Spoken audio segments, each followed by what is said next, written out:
The Ogaden, a region of Somalia, has been a source of conflict since the area was ceded to Ethiopia by the British in 1954.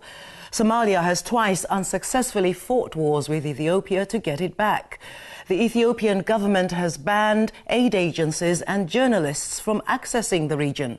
And as we speak, there are reports of famine and genocide in the area. This week, Africa Today focuses on the Ogaden, asking, is the $7 billion of Western aid to Ethiopia helping to fuel genocide? The Prime Minister of Ethiopia, Meles Zenawi, has been accused of genocide in Ethiopia's Somali region, Ogaden. The region has been experiencing severe droughts with millions facing famine. Mr. Zenawi's government has barred most aid agencies from operating there. The International Red Cross also expressed its frustration after it was denied a license to do relief work in the region. Most of Ogaden's people are of the Somali ethnic group, and critics believe this is the reason for the region's isolation by the Ethiopian government.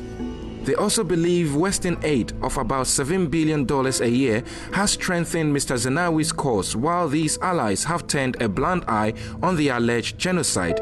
This week, Africa Today looks at the role the West is playing in funding the regime and whether the funds are fueling the genocide in Ogaden.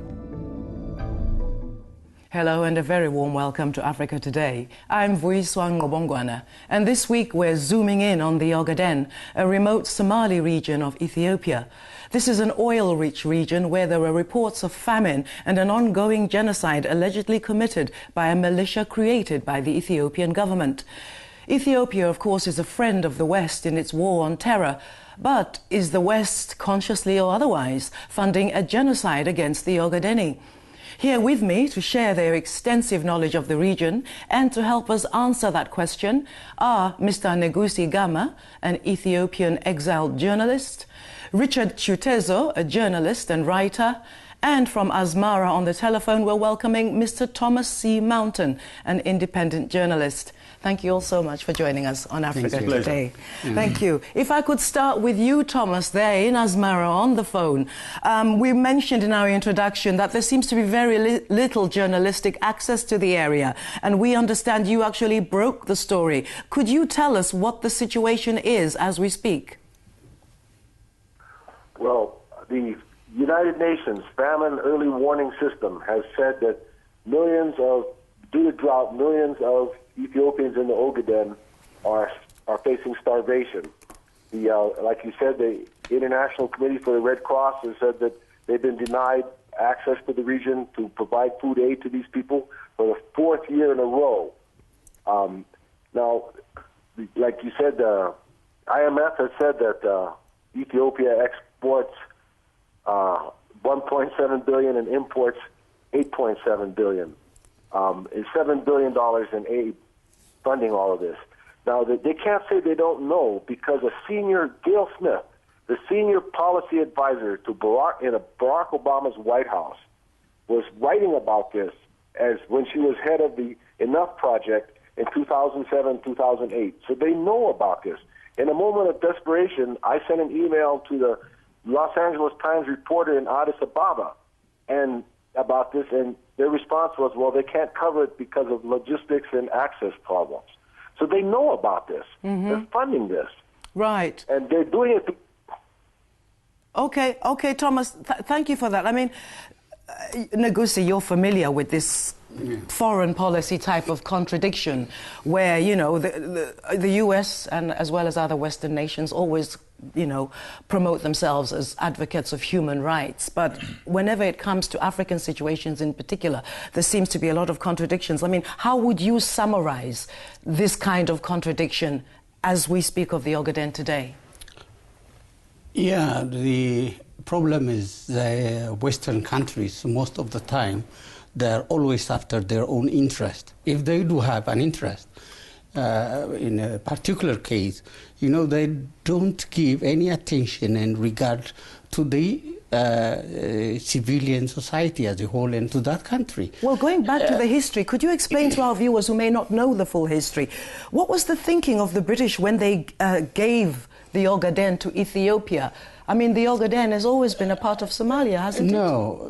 Look, the British usually, whenever, in all the colonies that British have been, you know, whenever they demark later on when they leave or give an independence to that nation, they usually demarcate it they leave a problem behind them. Okay. And it wasn't clear. Sure. Not only in our case, it's only, we do have a problem with Sudan as well. Same now sort they are of thing. claiming, they are claiming land, and you know, there is no clear demarcation. And because of that, you know, the Somalis, they do have this. They also have the 5-star, you know, Somalis. They claim land from Ethiopia, from Kenya, from Djibouti. These situations are there. But the problem, you know, came to such situation because the government in Ethiopia do not recognize, you know, the interest of the people. It abuses human rights. It violates, you know, politically.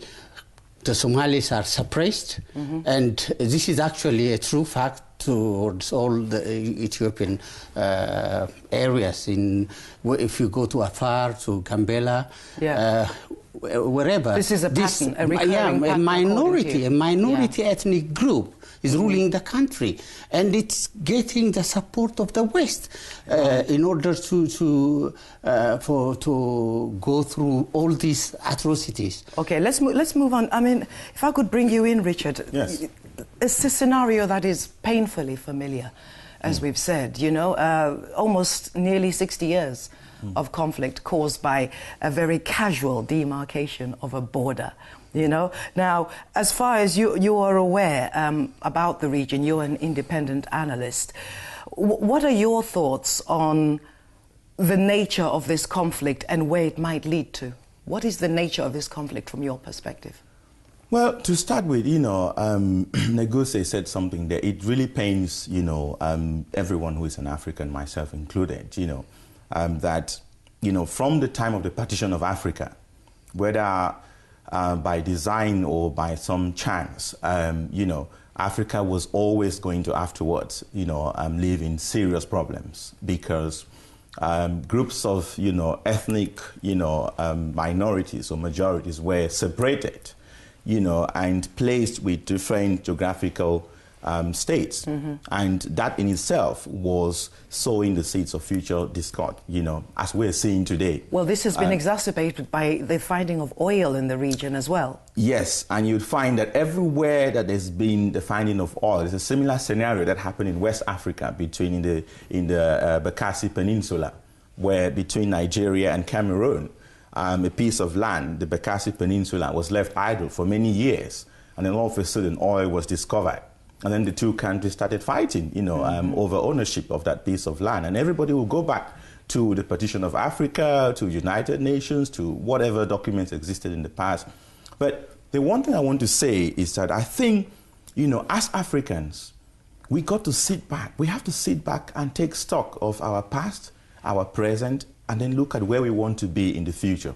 We can't always sit back and hope that, you know, we'll bring in foreign allies to come and solve problems for us, because, you know, it's never happened. You know, America will always have American interests. Britain will always protect British interests. Right. We have to learn how to protect Ethiopian interests, Somalian interests, African interests, and I think this is where our leaders are failing the African people. Right. I mean, if I could bring you back in, Thomas, first before you make a comment, I'd like to make it clear to our viewers that we did seek comment and participation from the Ethiopian government, but they informed us that they do not make comments. So we're not getting their perspective, and that's the only reason you're not hearing their perspective. But Thomas, if I could bring you in on this, as someone who is from America, it's the US are being portrayed as the main villain in this piece, in this scenario, so to speak. How do you feel about how they are dealing with the contradiction, or are they not dealing with the contradiction at this point in time? Well, Ethiopia, the Meles Zenawi regime in Ethiopia is the Western gendarme or policeman on the beat, the enforcer in East Africa. Their job is to do the dirty work for the West, and the West can hold up its hands and say, our hands are clean. So, these crimes that are being committed in the Ogaden, there's an insurgency going on there. The West is very concerned, especially the United States, about the fact that the Meles Zenawi regime is increasingly shaky. They're widely hated by the people of the country. The $7 billion a year is the only thing keeping them in power. So, the West wants to keep Meles Zenawi in power because that's their enforcer. That's the guy that's doing their dirty work for them to keep control of East Africa. So this is what's really behind this genocide. There's an insurgency. The Ogaden National Liberation Front is fighting an insurgency against the Ethiopian government. I guess the policy is, if you can't catch the fish, drain the lake. I mean, that's why this genocide is happening, because the West is supporting it because it's keeping Meles Zenawi in power, and that's what they're desperate to keep.